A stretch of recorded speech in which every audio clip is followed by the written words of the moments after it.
In this video, we are going to look at heat transfer through flat slab. Let's say we have a slab having thickness L. Temperature of this side is assuming T1 and the temperature on the other side is T2. Assuming T1 is greater than T2, it means heat transfer take place from this side to this side. Area of this slab is A, which is constant. Now apply Fourier's law of heat conduction. Fourier's law of heat conduction.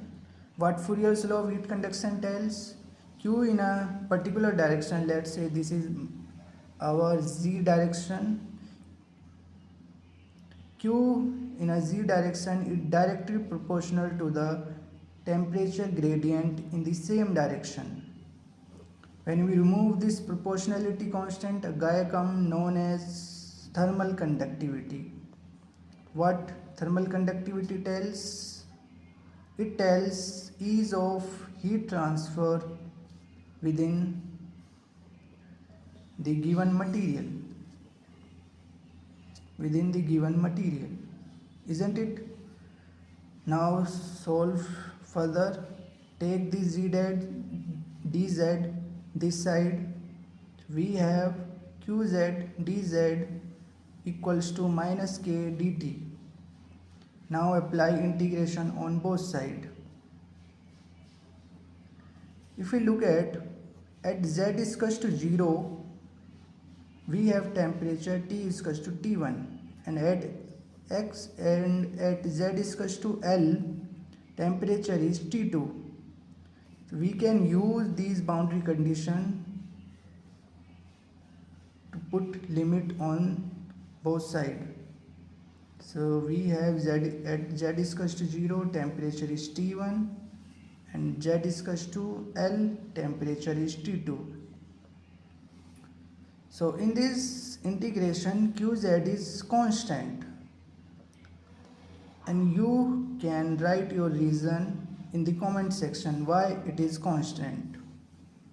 To take this qz out from the integration, limit z is equals to 0 to z is equals to L, dz equals to minus k. K is constant for a given material. Dz, T is equals to T1 to T is equals to T2. So we have qz times L equals to minus k T2 minus T1. Now multiply this minus sign in this bracket. So we have qz times L, k times T1 minus T2. Rearrange this equation. We get qz equals to T1 minus T2 divided by L by k. And we know that L by k is known as thermal resistance, and this is temperature difference. You can also write this equation in the form of rate of heat transfer. What is heat transfer flux? Heat transfer flux is nothing but rate of heat transfer per unit area, T1 minus T2 divided by L by K. Thank you.